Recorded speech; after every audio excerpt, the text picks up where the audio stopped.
নমস্কার, আমি মিঠু। মিঠুর ঘর কন্যায় সবাইকে স্বাগত। সবাইকে সুপ্রভাত জানিয়ে সোমবারের ব্লগটা শুরু করলাম। বেশ কয়েকদিন আমি বড় ব্লগ দিইনি, মিনি ব্লগ দিচ্ছিলাম।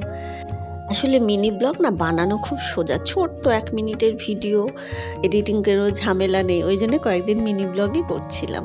এরপর দেখো, কালকে আমরা যে পাড়ায় ভাড়া থাকতাম ওখানে পিকনিক ছিল। এবার এক কাকু, উনি পালং শাক, ধনেপাতা অনেক কিছু বুনেছিলেন, তা আমাদের সবাইকে অল্প অল্প করে পালং শাক, ধনেপাতা এগুলো দিয়েছিলেন।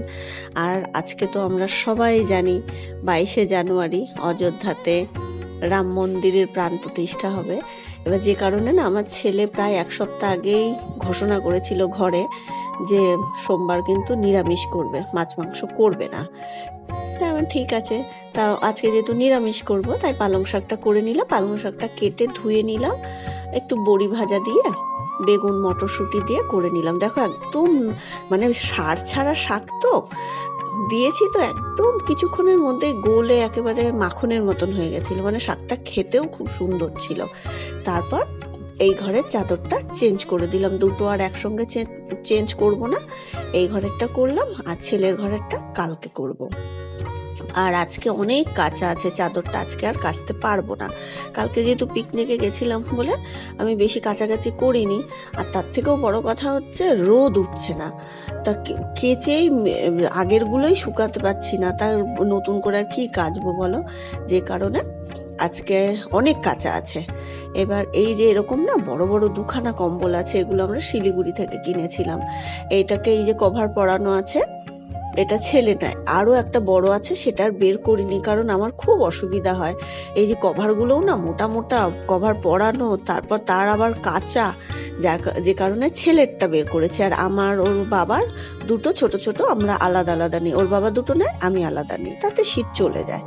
এরপর পালং শাক হয়ে গেছে, কাঁচা টমেটো ছিল বেশ কয়েকটা, কাঁচা টমেটো দিয়ে ডাল করলাম, আলু ভাজা করছি আর ধনেপাতা বাটা করব। আর এখন বেশি কিছু করছি না, রাত্রিবেলা একটু বেগুন ভাজা করে নেব। রান্নাটা আগে ঝটপট করে নিলাম, নিয়ে আমি দুধ চিড়ে খেয়ে নিচ্ছি, দুধ চিড়ে কলাটা মেখে নিলাম। আর ওর বাবাকে তো অনেক আগেই দিয়ে দিয়েছি। আর হচ্ছে ব্যাংক আজকে 2:30টায় খুলবে, এই রাম মন্দির প্রতিষ্ঠার জন্যেই, যে কারণে 2:30টায় খুলবে, কিন্তু ওর বাবা যাবে 1:45-2টোয় বেরোবে, কিন্তু তাকে খেতে দিতে হবে প্রায় 1:10-20-তে। এবার আমি পুজোটাও করব, একটা শুভ ভালো সময় তো 12টা 20 পরে। এবার যে কারণে আগে রান্নাটা করে নিলাম, করে জামা কাপড়গুলো মেলছিলাম। এবার জামা কাপড় মেলতে মেলতেই দেখলাম ফুলওয়ালা ফুল নিয়ে যাচ্ছিল, তা আমি দুটো মালা নিয়ে নিলাম। জামা কাপড় মেলতে মেলতে গিয়েই মালা দুটো নিয়ে আসলাম, এনে আমি জামা কাপড় মেলছিলাম, মালা দুটো রেখে ওর বাবাকে বললাম যে তুমি টাকাটা দিয়ে দাও। এবার ও যে ওই বলি না, যে ভদ্রলোকের সঙ্গে আমি সংসার করি তাকে বোঝাতে বোঝাতেই হয়ে যায়, উনি সেই খুচরো খুঁজে বেড়াচ্ছেন। আমি বললাম তুমি দাও, খুচরো উনি দিয়ে দেবেন, মানে ওই মাঝে মাঝে রাগও হয়, বুঝেও বোঝে না, এইরকম টাইপের একখানা লোক। মানে লোকটা দাঁড়িয়েই আছে আর উনি খুচরো খুঁজে বেড়াচ্ছেন, আরে ওদের কাছেই তো খুচরো থাকে। তারপর গিয়ে টাকাটা দিয়ে আসলো।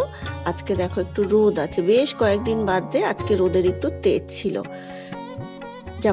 অনেক জামা কাপড় ছিল, গ্যারেজেও অনেকগুলো ছিল, মেলে দিলাম। ওইদিকে ভাতটাও প্রায় হওয়ার মতন হয়ে গেছে, এদিকে আলু ভাজাটাও হয়ে গেছে। তারপর ওর বাবাকে আর কি ভাতটা বেড়ে দিয়ে আমি ঘরটাকে, ঝাড় তো আগেই দিয়ে রেখেছিলাম, ঘরটাকে মুছলাম। তারপর ঠাকুরের যে বাসি ফুলগুলো আছে সেইগুলোকে সরাচ্ছি, ঠাকুরের বাসন মাজা নেই, ঠাকুরের বাসন মাজবো, তারপরে পুজোটা দেব।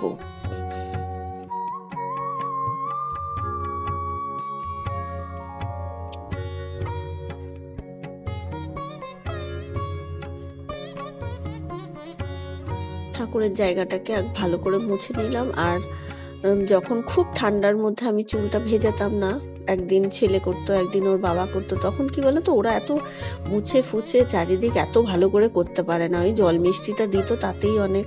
এবার যার জন্য না একটু ভালো করে মুছতে হয়, যে বেশ কয়েকদিন আমি না করলে তখন খুব ভালো করে মুছতে হয়। এরপর যে মালা নিয়েছিলাম, মালাগুলো তো দুটো মালাকে আমার 4টে করতে হয়, 4টে ঠাকুরের জন্য।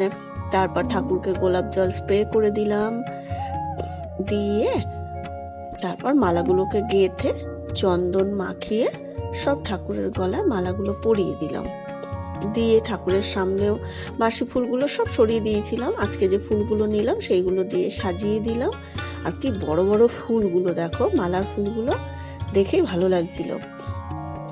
তারপর এই দেখো, এইটা হচ্ছে সেই রাম মন্দির থেকে, অযোধ্যা থেকে যে চালটা এসেছিল না, সেই চালটাকে আমি আগে বজরংবলীর প্রথমে নিচে রেখেছিলাম, তারপর পাশে রাখলাম। তা এখন কি করলাম, ওই উপরেই রাখি, একটু ফুল ছড়িয়ে, ফুলের মাথায় চালটা রেখে তার উপর আবার একটু ফুল ছড়িয়ে দিই, দিয়ে পুজোটা করে নিচ্ছি।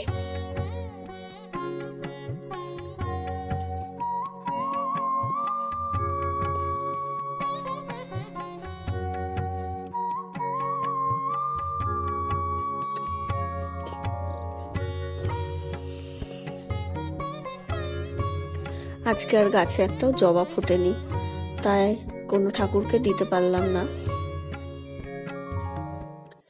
এরপর দেখো, আমরা তো সবাই জানি আজকে আবার নতুন করে, মানে নতুন করে না, মানে দীপাবলির মতনই ঘর আলোকিত করতে বলছে সব জায়গাতে। তা আমি দুপুরবেলাতেও করে নিলাম মোমবাতি দিয়ে। আর যেহেতু মানে সময়ও পাইনি জানো তো, প্রদীপ আনার, বাজার থেকে গিয়ে প্রদীপ আনার আমি সময়ও পাইনি, তো যে কারণে ওর বাবাকে দিয়ে পাড়ার দোকান থেকে মোমবাতি আনিয়েছিলাম। দিনের বেলাতেও দেখো করে দিলাম, বেশ ভালো লাগছে না, অসময়ে দীপাবলি।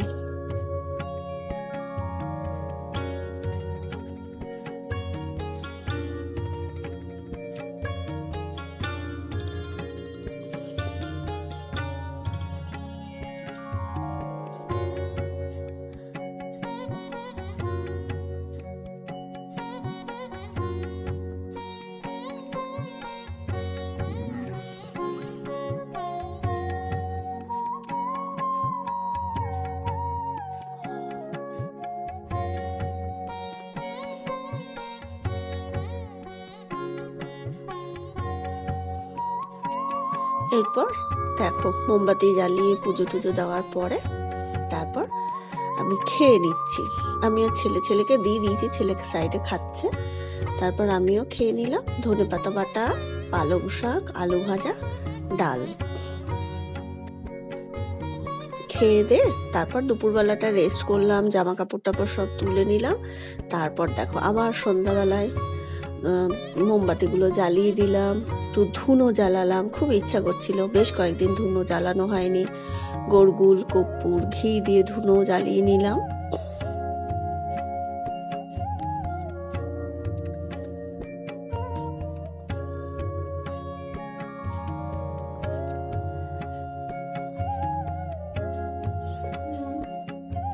সত্যি দীপাবলির মতন মানে একটা অনুভূতি হচ্ছিল, মনে হচ্ছিল দীপাবলিতে যেরকম হয় আর কি। এরপর দেখো পাঁচিলটাতে আমি পুরো মোমবাতি দিয়ে দিলাম।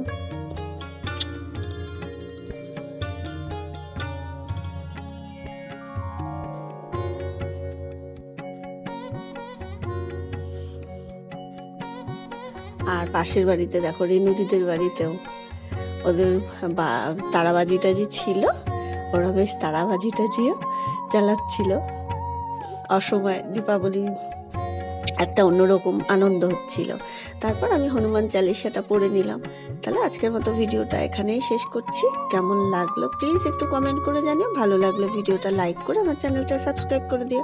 সবাই খুব ভালো থেকো, সুস্থ থেকো। জয় শ্রীরাম।